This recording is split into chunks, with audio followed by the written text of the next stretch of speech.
Hello church, praise the Lord. प्रभु का धन्यवाद करती हूँ। एक बार फिर से आपके सामने आपसे वचन के द्वारा मैं बातें करने जा रही हूँ और परमेश्वर का धन्यवाद करती हूँ। खुदा ने आपको और मुझे अपना बेटा और बेटी होने का हक दे दिया है। और आपको थोड़ा सा मैं पीछे की वीडियो जो मैंने स्पिरिचुअल मैच्योरिटी पार्ट 1 में आप से डिस्कस करा था, बातचीत करी थी, उसके बारे में एक बार फिर से हम छोटा सा उसको रिवाइंड करेंगे ताकि हम उस जर्नी को कंटिन्यू कर सकें।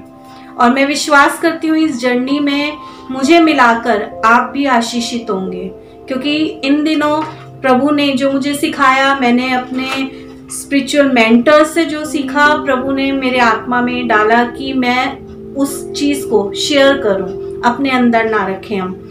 तो एक बार फिर से मैं पीछे आपको लेके जाना चाहूंगी। पिछले हफ्ते हमने डिस्कस करा था स्पिरिचुअल मैच्योरिटी के बारे में। सबसे पहली बात जो मैंने डिस्कस करी थी उस दिन, वो ये करी थी, अगर आपको याद हो, कि हम परमेश्वर के पुत्र और पुत्रियां हैं और जब तक बेटा सयाना नहीं हो जाता तब तक वो दास की तरह रहता है। जब तक बेटा बच्चा है, भले ही वो वारिस है, लेकिन फिर भी वो दास की तरह है। तो हम जब संसार में थे, हम अपनी अभिलाषाओं के, अपनी निराशाओं के, अपनी परेशानियों के दास थे। लेकिन खुदावंद यीशु का धन्यवाद हो, प्रभु यीशु मसीह मेरे और आपके जीवन में आया और अभी बहुतों के जीवन में आने जा रहा है वो। और यीशु मसीह उन सबको हमारी तरह बचाने जा रहा है, अपने बेटे और बेटियां होने का अधिकार देने जा रहे हैं। आमीन। मैं विश्वास करती हूँ जो कोई भी इस वीडियो को सुन रहा है, उसके घराने और जिसके लिए वो प्रार्थना कर रहा है, यीशु मसीह के नाम से कहती हूँ, खुदावंद उन्हें अपने पुत्र और पुत्रियां होने का अधिकार दे, ताकि वो भी यीशु के प्यार को चख सकें, उस स्वाद को जान सकें जो मैंने और आपने ले लिया है। और खुदा का धन्यवाद करती हूँ प्रभु।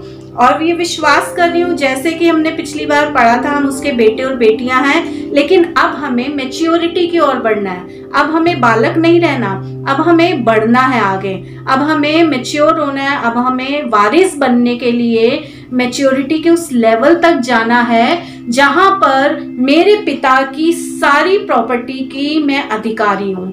जो प्रॉपर्टी वो मुझे दे, उसको मैं व्यर्थ में ना जाने दूं, उसको मैं उड़ाऊ पुत्र की तरह बेकार के कामों में या अपने ऐशो आराम में ना उड़ाने पाऊं। या कभी कभी क्या होता है, जो खुदा बाप हमारा पिता हमें देता है, हम इग्नोर कर जाते हैं या हमें समझ में नहीं आती। इन सब बातों को लेकर आज मैं आगे इस जर्नी में बढ़ूंगी और ये विश्वास करती हूँ इस जर्नी में मेरे साथ साथ आप भी इंजॉय करेंगे, आप भी बरकत पाएंगे।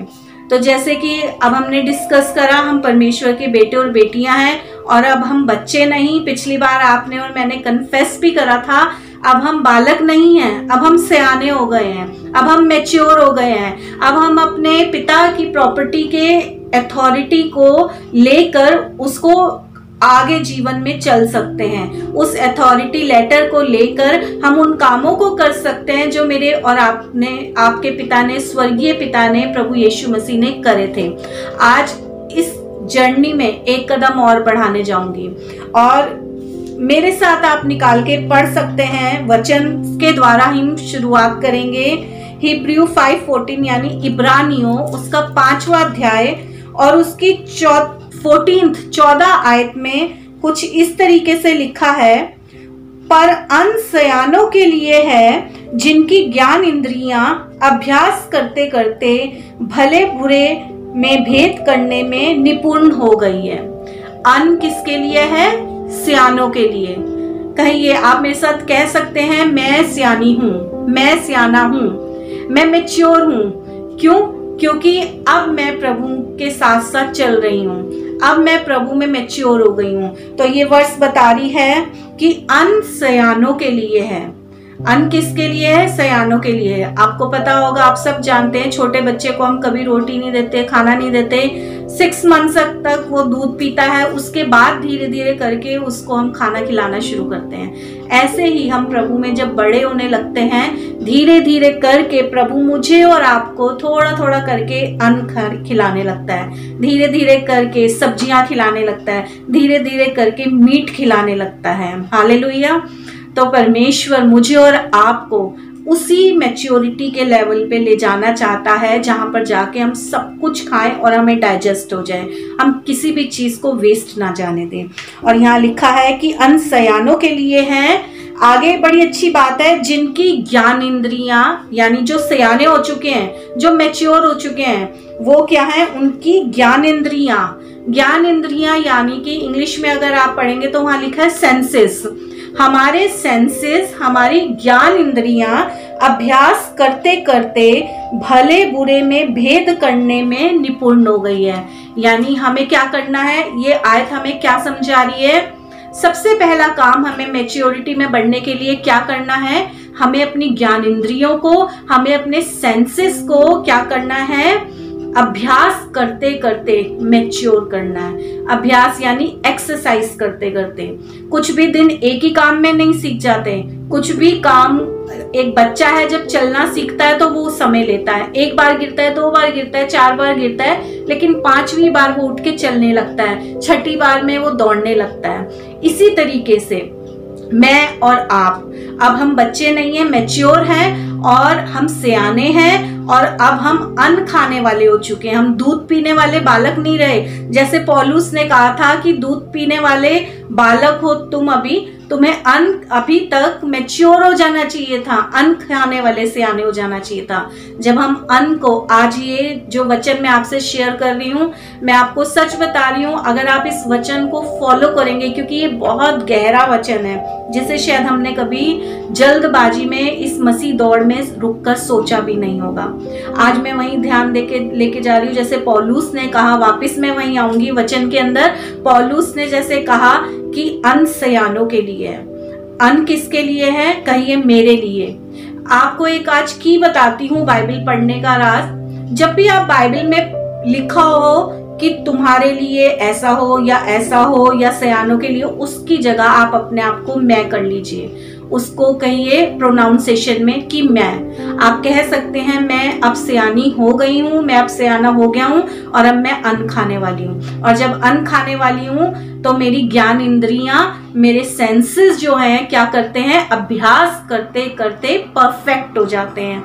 हम जानने लगते हैं कि हमें कैसे चलना है, क्या चीजें हमें गिरा रही हैं, क्या चीजें हमें हमारी मसीह दौड़ में हमें गिराती हैं, क्या चीजें हमें प्रभु के प्रेम से अलग ले जा रही हैं, कौन सी ऐसी बातें हैं, कौन से ऐसे लोग हैं जो मुझे डिवोशन में बैठने से रोक रहे हैं, कौन सी ऐसी बातें हैं जो मुझे मेरी स्पिरिचुअलिटी को, मेरी आत्मिकता को, मेरी धार्मिकता के वस्त्रों को मैला कर रही हैं। ये सब वो बातें हैं जिसको आप परख कर, जिसको आप एक्सरसाइज कर कर जानेंगे। एक ही दिन में, एक ही रात में नहीं जान जाते। मैं भी नहीं जानी थी। धीरे धीरे हर महीने, हर रोज, स्टेप बाय स्टेप करके, 1 by 1, हर रोज, हर महीने, हर साल आप स्पिरिचुअल मैच्योरिटी में बढ़ते चले जाएंगे। तो आज यही मेरा वचन जो है वो यही है कि मैं और आप, हमारी ज्ञान इंद्रियां एक्सरसाइज करते करते परफेक्ट हो जाएं, हम भले और बुरे का भेद समझ सकें। क्योंकि उस वचन में आगे लिखा है ज्ञान इंद्रियां अभ्यास करते करते भले और बुरे का ज्ञान को समझने लगती हैं। यानी कि हम किस लिए, हमारी ज्ञान इंद्रियां तेज होनी चाहिए, परफेक्ट होनी चाहिए, शार्प होनी चाहिए, ताकि हम भले और बुरे को समझ सकें, दोनों के बीच में डिफरेंस जान सकें। और उसको लेकर जब हम चलते हैं, एक सॉलिड फूड को लेकर मैं आपके सामने आई हूँ। ये सॉलिड फूड है। जब आप इस फूड को खाएंगे, जब आप इस अन्न को खाएंगे, तो आपकी भी ज्ञान इंद्रियां, मैं यही प्रार्थना करूंगी, अभ्यास करते करते भले और बुरे को जानने लगे। आज जो मैं एक बात छोटी लगती है, लेकिन वो हमारी मसीह जीवन में बुनियाद है, वो है शांति, पीस। आज मैं चाहती हूँ आप आराम से बैठकर आंखें बंद करके सोचिए कि मेरे जीवन में कितनी शांति है। मेरे जीवन के किस फील्ड में अभी तक शांति नहीं आई? क्या मेरे घर में शांति नहीं आई? क्या मेरे रिलेशन में शांति है? क्या मेरे बच्चों में या मेरी फैमिली में कुछ ऐसी बातें हैं जो मेरी शांति को भंग कर रही हैं? पीस। आज मैं आपका ध्यान लेके जाना चाहूंगी स्पिरिचुअल मैच्योरिटी में। सबसे पहला कदम जो मैं रखना चाहूंगी आपके साथ वो है पीस। क्योंकि अगर शांति नहीं होगी तो हम कुछ नहीं कर पाएंगे। शांति नहीं होगी तो आप कुछ सोचने लायक भी नहीं रहेंगे, मैं कुछ सोचने लायक भी नहीं रहूंगी। शांति क्यों जरूरी है? क्योंकि हमारा प्रभु यीशु मसीह शांति का राजकुमार कहलाया जाता है। उसको हम शांति का राजकुमार कहते हैं। तो जब हमारा पिता, हमारा स्वामी शांति का राजकुमार है, द किंग ऑफ पीस है, तो हम भी उसके बेटे बेटी होने के नाते से हमारे अंदर भी वही डीएनए है। यानी जो शांति उसके अंदर है वही शांति आपके और मेरे अंदर है या नहीं है। मैं इस बात पे जोर डालना चाहूंगी कि वही शांति जो यीशु मसीह के अंदर थी वो कितना काम था। आंधी आती थी वो शांत रहता था, तूफान आते थे वो डांट देता था, नाव डगमगाती थी वो आराम से सोता था। क्या वही शांति आपके और मेरे जीवन में है? हमारे घर में, हमारे जीवन में तूफान आ रहे हैं तो क्या मैं आराम से सो पा रही हूँ उन तूफानों को, या मैं डांट पा रही हूँ, या मैं भरोसा कर पा रही हूँ कि मेरा प्रभु जिंदा है, मेरी नाव में है, वो इन तूफानों को रोकने में सक्षम है। आज यही बात मैं आपके हृदय में उतार देना चाहती हूँ। चेक योरसेल्फ, अपने आप को चेक करिए। क्या आपके जीवन में शांति है? क्या आपके घर में शांति है? क्या आपके रिलेशंस में शांति है? क्या आपकी धार्मिकता में शांति है? बहुत सारी बातें हैं जो डेविल आपको और मुझे भी नहीं समझ में आई थी। धीरे धीरे करके मैं भी एक्सरसाइज करते करते इस लेवल तक पहुंच पाई हूँ जहां मैं समझने लग गई हूँ कि डेविल किस तरीके से मेरी शांति को लीक करता है। वो एक छोटा सा छेद कर देता है। हम बहुत अच्छी तरीके से प्रभु में बढ़ रहे होते हैं, वो एक छोटी सी पिन के द्वारा एक छेद करता है। वहां से मेरी पीस, मेरा शांति धीरे धीरे करके क्या होता है, हमारी शांति खत्म होने लगती है, निकलने लगती है। लेकिन आज उसी छेद को पहचानना है। आज उसी पॉइंट को जहां पे उसने पिन मारी थी, आपको यीशु के लहू के द्वारा, खुदा की विजडम के द्वारा, उसकी नॉलेज के द्वारा उस छेद को बंद करना है। और मुझे विश्वास है आप कर पाएंगे। जब आप बैठ के आंख बंद करके प्रार्थना करेंगे इस वचन को सुनने के बाद कि खुदावन मेरे जीवन के उस एरिया को दिखा जहां पर शांति नहीं है, क्योंकि शांति हर जगह होनी बहुत जरूरी है। और जैसे कि मैंने आपको बताया, शांति क्यों जरूरी है? क्योंकि ये वो की है डिसर्नमेंट, यानी आत्मा की परख का विचार। आपने सुना होगा कि 9 वरदानों में से एक वरदान है आत्मा की परख का वरदान, जिसको परखना आ जाता है कि इसके पीछे कौन सी काम कर रही है स्पिरिट, ये क्यों कर रहा है, यानी जिसके पास परख आ जाती है।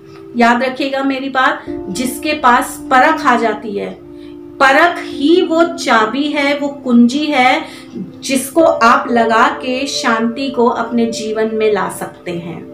अगर आपको परख नहीं होगी तो आप जीवन भर आपकी शांति को गेन करने में बहुत टाइम लगेगा। अगर आपको परख होगी किस बात की? सबसे पहली बात कि अगर फॉर एग्जाम्पल मैं लेती हूँ, घरों में बहुत लड़ाई झगड़े होते हैं, हस्बैंड वाइफ में हो जाते हैं, बच्चों में हो जाते हैं, मिसअंडरस्टैंडिंग्स हो जाती हैं, पास्टर्स में, कलीसिया में हो जाती हैं। लेकिन अगर आप शांत होकर ये सोचेंगे बैठ के कि इस व्यक्ति के पीछे से कौन बोल रहा है, क्योंकि अगर आपको याद हो तो मैं आपको याद दिलाना चाहती हूँ, यीशु मसीह जब चल रहा था और अपने चेलों के साथ चल रहा था, जब उसका क्रूसिफिकेशन होने वाला था, वो अपने चेलों से डिस्कस कर रहा था कि मैं ऐसे ऐसे क्रूस पर चढ़ाया जाऊंगा और मेरे साथ ये होगा और वो होगा। और वहां पर पतरस आके उसके पास कहता है कि नहीं प्रभु, तेरे साथ ऐसा नहीं हो सकता। उसका वेल विशर बन के आया है, उसको अपना प्रेम दर्शाता है कि नहीं प्रभु, तेरे साथ ऐसा कैसे हो सकता है। लेकिन अगर आपको याद हो तो यीशु मसीह ने क्या कहा था? है शैतान, मेरे सामने से दूर हट जा। पतरस इतना लविंग चेला, इतना प्यार करने वाला, साथ साथ चलने वाला, क्या शैतान उसका भी इस्तेमाल कर सकता है? बिल्कुल कर सकता है, क्योंकि उसने 3 बार इनकार करा। तो खुदा वो हमें क्यों नहीं इस्तेमाल कर सकता? इंसानों को ही वो इस्तेमाल करता है। सबसे पहली बात, वो आपके वेल विशर्स को, आपसे प्रेम करने वालों को यूज करेगा। आपको ये पहचानना है कि कौन बोल रहा है इसके पीछे से। कभी ऐसा गुस्सा तो पहले नहीं आता था, कभी ये ऐसी बात तो नहीं करते थे।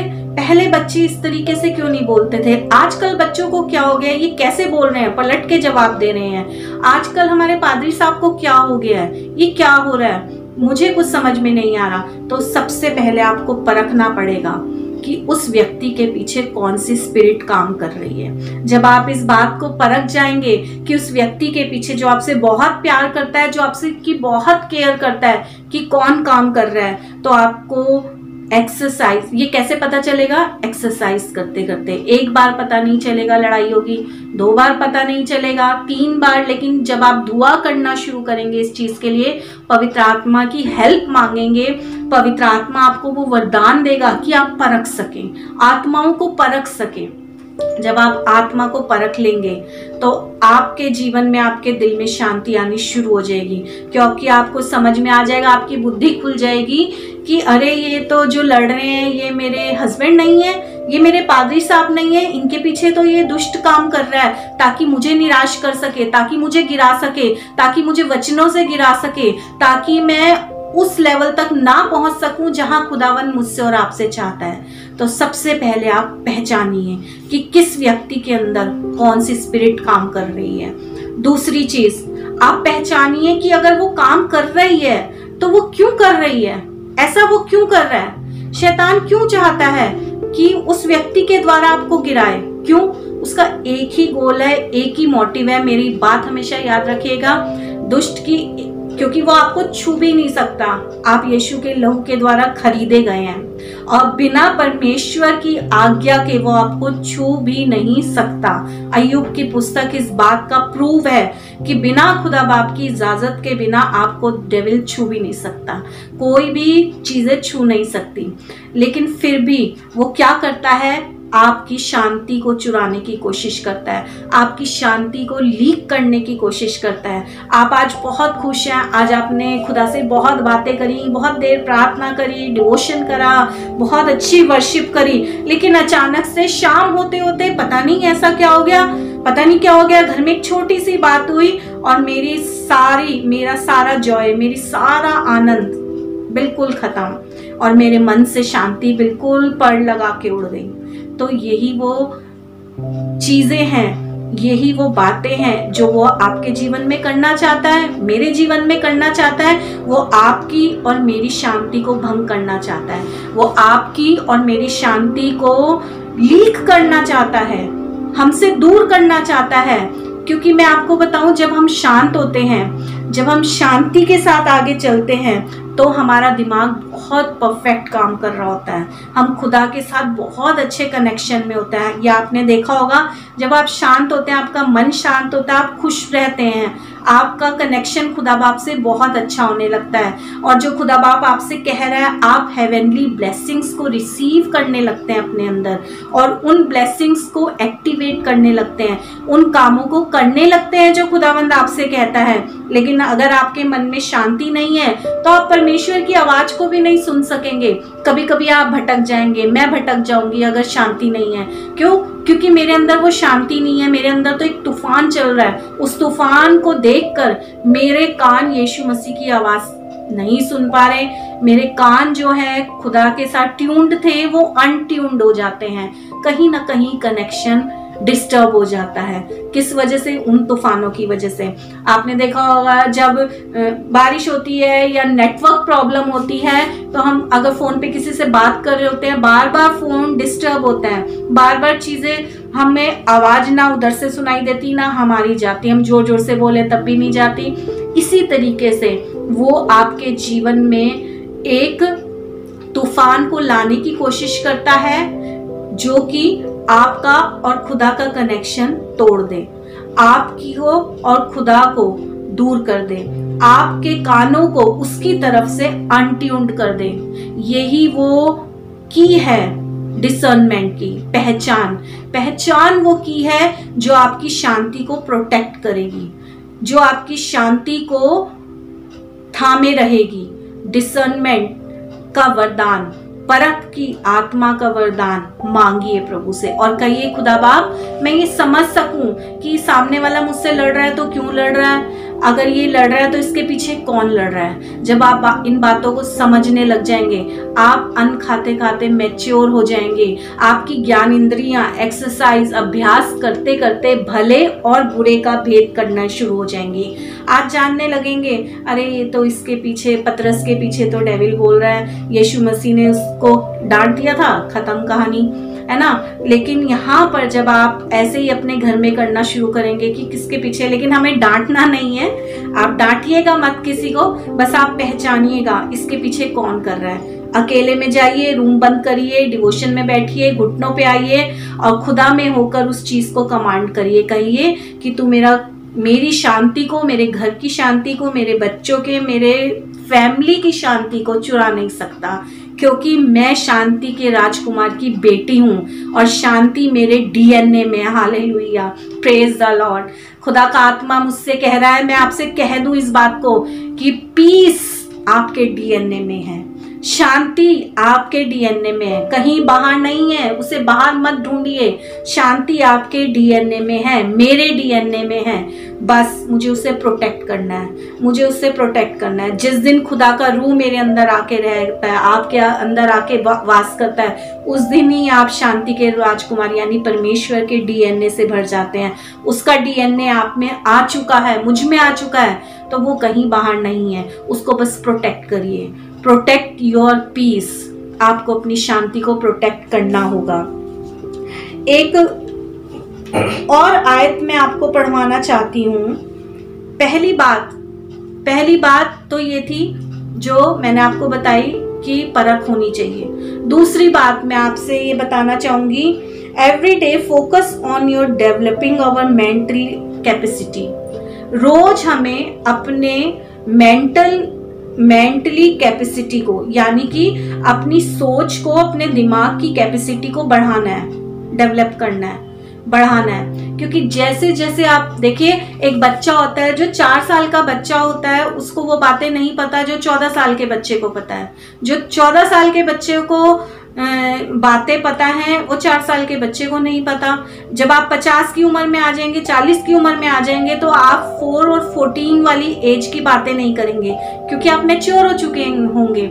इसी तरीके से आपका मेंटल लेवल, मेरा mental level day by day बढ़ता है, धीरे धीरे करके बढ़ता है, एकदम नहीं बढ़ता कि अब मैं 14 साल की हो गई हूँ तो मेरे अंदर 50 साल वाली मैच्योरिटी आ जाए। नहीं आएगी। आप धीरे धीरे करके, आप जैसे जैसे उम्र में बढ़ते जाएंगे, आप अपने दिमाग की एक्सरसाइज करते जाएंगे, देखते जाएंगे, डिसर्नमेंट देखते जाएंगे, परखते जाएंगे। ऐसे ऐसे करके आप अपने दिमाग को उस लेवल तक लेके जाइए जिस लेवल तक परमेश्वर चाहता है।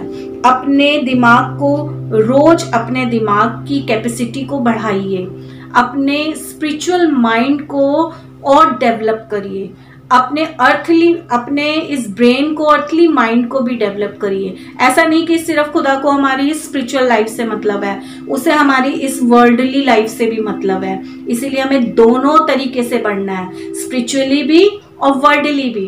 तो इसके लिए दोनों, जैसे पौलुस ने कहा, मैं आत्मा में भी गाऊंगा और मैं देह से भी गाऊंगा, अपने दिमाग से भी गाऊंगा। इसी तरीके से आपको स्पिरिचुअल मेंटल आपका और वर्ल्डली मेंटल की कैपेसिटी, आपके वर्ल्ड दोनों की कैपेसिटी बढ़नी चाहिए, डे बाय डे बढ़नी चाहिए। एक आयत मेरे साथ आप निकाल के पढ़ सकते हैं, यूहन्ना 16 उसकी 33 आयत, यूहन्ना 16 उसकी 33 वर्स, और उसमें इस तरीके से लिखा है, मैंने ये बातें तुमसे इसलिए कही हैं कि तुम्हें मुझ में शांति मिले।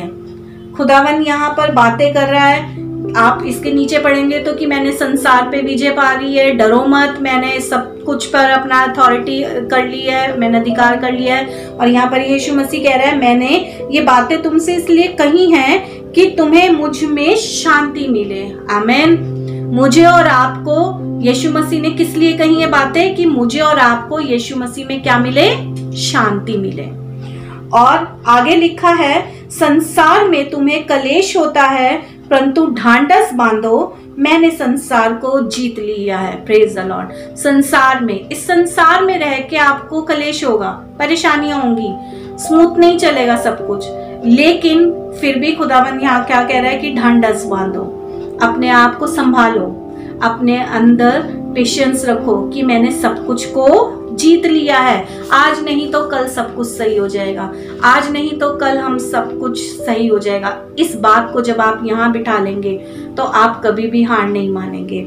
आपका मेंटल लेवल इस तरीके से दिन प्रतिदिन बढ़ता चला जाएगा। जब आप अपने दिमाग को ये याद दिलाएंगे, ये एक्सरसाइज आपको रोज करनी है कि मेरे यीशु ने संसार को जीत लिया है, इस संसार के कलेशों के ऊपर वो जयवंत हुआ है और उसका डीएनए मुझ में है, यानी उसका पीस मुझ में है, तो मैं इन सब चीजों से गिरूंगी नहीं, मैं इन चीजों से घबराऊंगी नहीं। आज नहीं तो कल ये हो जाएगा, आज नहीं तो कल मेरा ये काम हो जाएगा, आज नहीं तो कल जब प्रभु का समय होगा मुझे सब कुछ मिल जाएगा।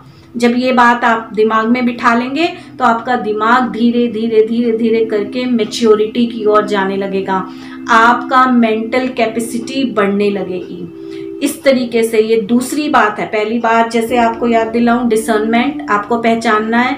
दूसरी बात मैंने आपको सिखाई है कि किस तरीके से आपको अपने दिमाग को धीरे धीरे करके उसकी कैपेसिटी बढ़ानी है। आपको याद दिलाना है यीशु मसीह ने सब कुछ जीत लिया है, इसलिए मैं जीती हुई हूँ, आज नहीं तो कल मैं इन सब में से निकल जाऊंगी। जब आप ऐसा करेंगे आप अपने दिमाग की कैपेसिटी को बढ़ाएंगे, आप उस लेवल पर हो जाएंगे, दिमाग के मेंटल डिस्टर्बेंस आपको बिल्कुल भी कुछ नहीं कर पाएगी, आप बिल्कुल परेशान नहीं होंगे, आप उन बातों को सामना कर सकेंगे, ढांढस के साथ सामना कर सकेंगे। और तीसरी बात जो मैं आपको आज बताना चाह रही हूँ वो है कंट्रोल आवर इमोशंस। देखिए, हम मसीहों की लाइफ में इमोशंस का कोई काम नहीं है, ये चीज़ मैंने भी धीरे धीरे करके सीखी है।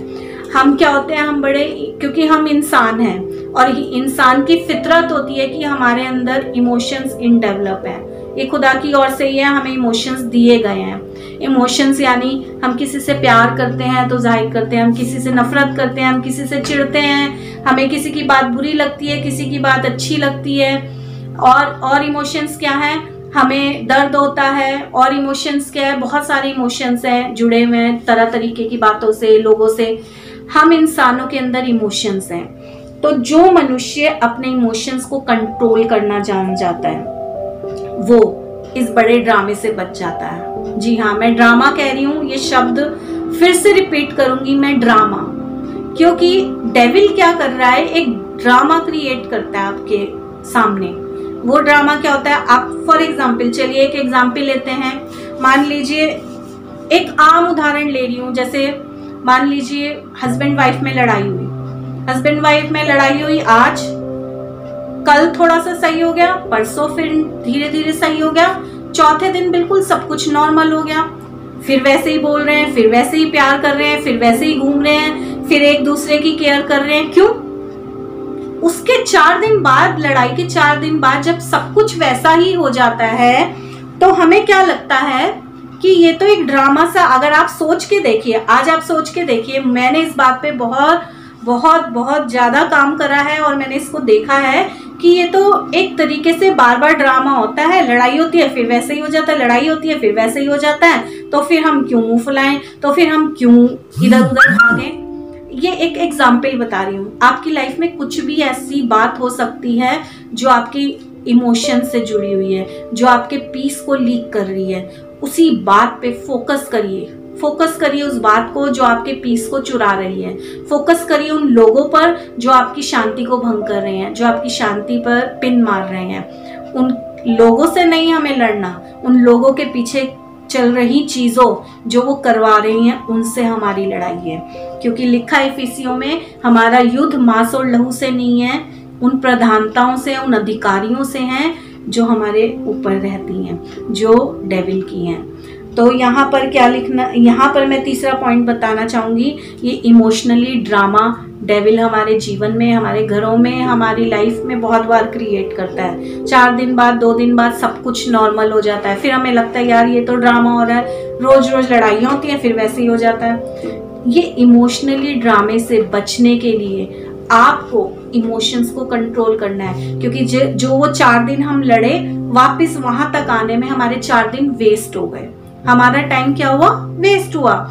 उन 4 दिनों में हमारा दुआ करने का मन नहीं करेगा, उन 4 दिनों में हमारा साथ बैठ के बाइबल पढ़ने का मन नहीं करेगा, उन 4 दिनों में हम कहीं के कहीं पहुंच जाएंगे, वापस नीचे बैकस्लाइड हो जाएंगे।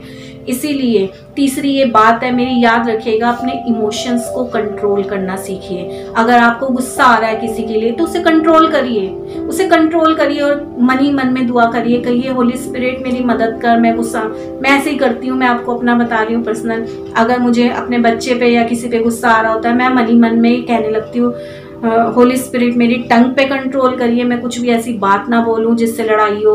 होली स्पिरिट मेरे दिमाग में कंट्रोल करिए, मेरे पे ऐसे थॉट्स ना आए, please Holi spirit help me. क्योंकि पवित्र आत्मा दिया ही इसीलिए गया है कि वो आपकी और मेरी मदद करे हर फील्ड में। वो सिर्फ स्पिरिचुअल चीजों के लिए, बातों के लिए हमें नहीं दिया गया, वो हमारी वर्डली पर्सनल लाइफ के लिए दिया गया है। वो आपकी छोटी छोटी बातों में आपकी हेल्प करता है।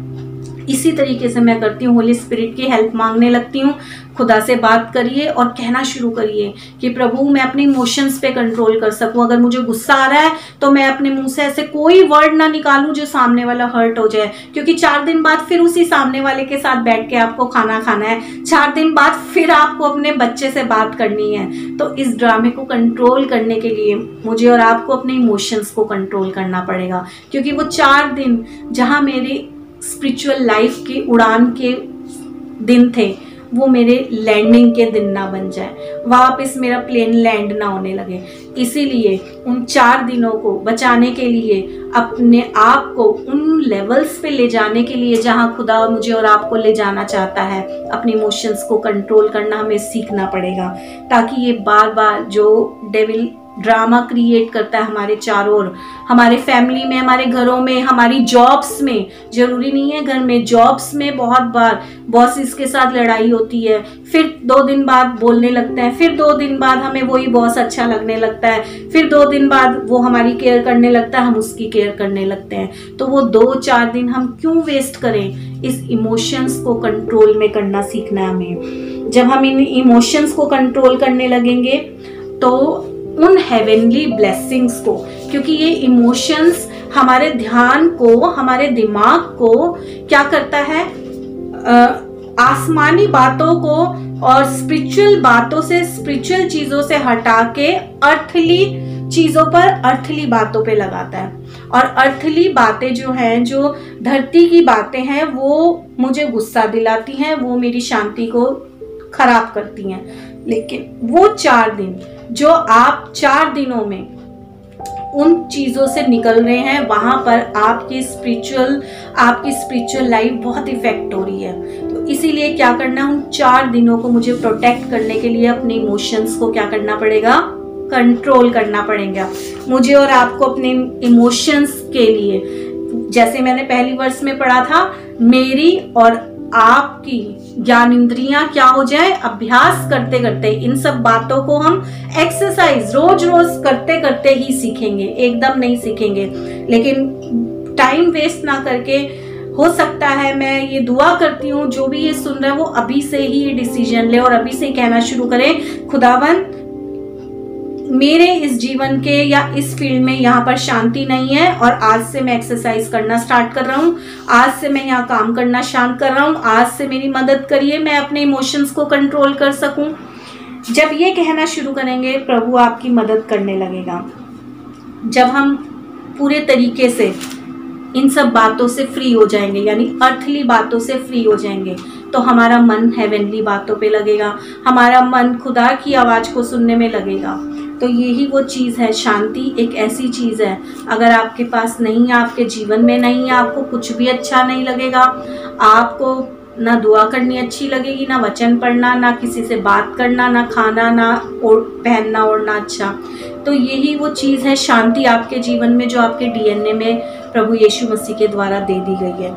एक आखिरी आयत पढ़ के मैं ख़त्म करना चाहूँगी, क्योंकि इस आयत के बिना मुझे लगता है कि मैं ये ना ख़त्म करूँ।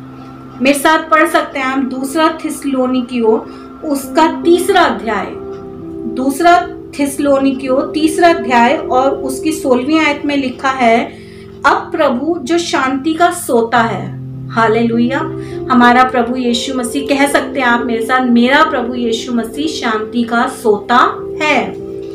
आप ही तुम्हें सदा और हर प्रकार से शांति दे। आप ये कह सकते हैं, मेरा प्रभु जो शांति का सोता है, आप ही मुझे सदा और हर प्रकार से शांति दे। प्रभु तुम सबके साथ रहे, प्रभु आप सबके साथ रहे। आज मैं बस इतना ही, ये मेरा पहला स्टेप है स्पिरिचुअल मैच्योरिटी की ओर, कि आपके जीवन में शांति होनी चाहिए। अगर आपके जीवन में शांति नहीं है तो आप स्पिरिचुअल मैच्योरिटी की इस जर्नी में आप सफर नहीं कर सकते, क्योंकि शांति के बिना एक भी कदम आगे बढ़ाना मुश्किल है स्पिरिचुअल लाइफ में। क्योंकि अगर आप किसी भी बात को लेके मेंटली डिस्टर्ब हैं तो आप जो हैं आप आगे नहीं बढ़ सकते, आप वहीं के वहीं उलझे रहेंगे। जैसे एक पॉइंट के हम चारों ओर चक्कर लगाते हैं, इसी तरीके से 4 दिन यहाँ अच्छा जा रहा है, बहुत उड़ रहे हैं, फिर 4 दिन फिर डाउन चले गए, फिर चौथे दिन फिर वहीं आ गए, फिर आप गोल गोल घूम रहे हैं, आप कहीं नहीं पहुंचेंगे। अगर शांति है, क्योंकि आपकी शांति अगर आपके मन में है तो आप बेस्ट सोच सकते हैं, आप वो बातें सोच सकते हैं जो आपने कभी ना सोची हो। अगर आपका माइंड डिस्टर्ब है, अगर आप डिस्टर्ब हो रहे हैं, तो आप कुछ भी नहीं सोच सकते। स्पिरिचुअल वॉर में सबसे पहली चीज आपके पास शांति होनी बहुत जरूरी है, जिस शांति को लेके आप उन भेदों को, डेविल की उन चालों को समझ सकेंगे। जब शांति होगी कि वो क्या करना चाह रहा है, किसके पीछे से क्या काम करवा रहा है। तो शांति के लिए सबसे पहली की मैंने बताई है डिसर्नमेंट, यानी आपको परख होनी चाहिए। एक बार फिर से रिवाइंड करा दूं, उसके बाद मैं क्लोज करूंगी, क्योंकि ये बातें शॉर्ट में एक बार फिर से रिवाइंड करा दूं, बहुत इंपॉर्टेंट है। सबसे पहली बात, सबसे पहली की है डिसर्नमेंट, यानी कि आपको परख होनी चाहिए किसके पीछे कौन सी स्पिरिट काम कर रही है और क्यों कर रही है, वो क्यों कर रही है आपके साथ, वो आपकी कौन सी स्पिरिचुअल ब्लेसिंग को चुराने के लिए आई है। दूसरी बात, रोज अपने फोकस को, अपने क्या करना है, मेंटली कैपेसिटी को बढ़ाना है, अपनी बुद्धि को, अपने दिमाग को की कैपेसिटी को बढ़ाना है रोज। ये डेली का काम है, रोज का काम है, एक दिन का नहीं है। और तीसरा, आपको क्या करना है, अपने इमोशंस को कंट्रोल करना है। ये 3 बातें हमारे पीस को लीक होने से बचाएंगी। जब मैं समझने लगूंगी कौन और किस लिए मेरे स्पिरिचुअलिटी को खराब करने की कोशिश कर रहा है, मेरे घर को, मेरे बच्चों को खराब कर रहा है। दूसरा, जब मैं अपने दिमाग को रोज अभ्यास करते करते अपने मेंटल लेवल को, मेंटल कैपेसिटी को बढ़ाऊंगी। वो कैसे आएगा, रोज एक्सरसाइज, डेली एक्सरसाइज।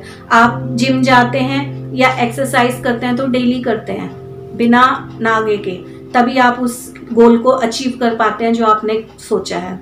इसी तरीके से मुझे और आपको डेली एक्सरसाइज करनी है, अपने दिमाग को उस लेवल तक लेके जाना है जो लेवल हमें प्रभु यीशु मसीह चाहता है। तीसरी बात, फिर से एक बार रिमाइंड दिलाऊंगी कि आपको अपने इमोशंस को कंट्रोल करना आना चाहिए। आपको अपने इमोशंस पे कंट्रोल करना है। अगर नहीं हो रहा तो पवित्र आत्मा की सहायता मांगिए, कहिए पवित्र आत्मा मेरी इस चीज में सहायता मांग। जब ये 3 पॉइंट्स पर आप काम करना शुरू करेंगे, आप एक्सरसाइज करना स्टार्ट करेंगे, तो मुझे विश्वास है खुद आप अपनी शांति को लीक होने से बचाएंगे। आप उन होल्स को बंद कर देंगे जहां से आपका पीस लीक हो रहा है। जिन बातों से आपका पीस लीक हो रहा है, आप उन होल्स को बंद कर देंगे। तो परमेश्वर का धन्यवाद करती हूँ आज के इस वचन के लिए, जो मुझे बहुत ब्लेस्ड करके गया, मुझे बहुत चीज़ें सिखा के गया कि मैं अपने शांति को किस तरीके से बचा सकती हूँ, मैं अपने शांति के ऊपर कैसे काम कर सकती हूँ। ये कुछ एक्सरसाइजेज हैं जो मैंने आपको बताई हैं, और मैं विश्वास करती हूँ उन एक्सरसाइजेस को करके आप अपने पीस को बचाएंगे, उन होल्स को बंद करेंगे जहाँ से पीस लीक हो रहा है। अगले वीडियो में मैं आपको नेक्स्ट लेवल पे लेके जाऊंगी। शांत मन ही आपको उस लेवल पे लेके जाएगा। इसीलिए इस पूरे हफ्ते इस पीस के ऊपर काम करिए। उन चीज़ों को ढूंढिए जहाँ जहाँ आपका पीस लीक हो रहा है। उन लोगों को ढूंढिए जहाँ जहाँ जिनकी वजह से आपका पीस भंग हो रहा है। लोगों का कुछ नहीं करना, अपने आप को कहीं जाके उन लोगों से लड़ना है। नहीं, लोगों से कुछ नहीं कहना, अपने आप को मुझे क्या करना है, मेरे अपने इमोशंस को कंट्रोल करना है कि अगर वो ऐसा कहेगा तो मुझे गुस्सा नहीं आना चाहिए। ये एक्सरसाइज आपको पूरे हफ्ते करिए। फिर जब नेक्स्ट हफ्ते मैं आपको वीडियो दूंगी, इसके नेक्स्ट लेवल पे चढ़ेंगे जहाँ आप स्पिरिचुअल मैच्योरिटी में और अपने आप को ऊपर देख पाएंगे। आइए आंखें बंद करते हैं और छोटी सी एक प्रार्थना मांगते हैं और कहते हैं, प्रभु यीशु मसीह, जब आज हमने सीखा है खुदावंद इस वचन के द्वारा से कि आप शांति के राजकुमार हैं और ये शांति आपने हमें अधिकार में दी है, आपने हमें विरासत में दी है। हमारे अंदर आपका डीएनए है यीशु मसीह। इसीलिए अगर आप शांति के राजकुमार हैं तो मेरे अंदर भी वो शांति है खुदावन जो आपके अंदर है। आज मैं क्लेम करती हूँ, जो कोई भी इस वचन को सुन रहा है, यीशु मसीह नासरी के नाम से उसकी लाइफ के हर एक फील्ड में, उसके घर में, उसके रिलेशंस में, उसकी जॉब में, उसके बिजनेस में और उसके स्पिरिचुअल लाइफ में इसी घड़ी पीस आने पाए। यीशु मसीह के नाम से शांति आपको घेर ले और वो शांति जो समाज, जो दुनिया आपको नहीं दे सकती, वो शांति का राजकुमार यीशु मसीह आपको देगा। और मैं ये प्रार्थना कर रही हूँ, पवित्र आत्मा एक एक शख्स पर अपना कंट्रोल करिएगा, इन एक्सरसाइजेस को करने में इनकी हेल्प करिएगा, हमारी हेल्प करिएगा, ताकि हम अभ्यास करते करते हमारी ज्ञान इंद्रियां भले और बुरे का ज्ञान समझ सकें। प्रभु हमें उस लेवल तक लेके चलिए, हमें स्पिरिचुअल रेंस में और आगे बढ़ाइए ताकि हम खुदावंद तुझ में और ज्यादा बढ़ सकें और हमारे अंदर तू बढ़ सके। प्रभु धन्यवाद करते हैं इस वचन के लिए और विश्वास करती हूँ प्रभु, जितनों ने ग्रहण करा है तेरी शांति ने इसी घड़ी उनके ऊपर अपना छाया कर दिया है।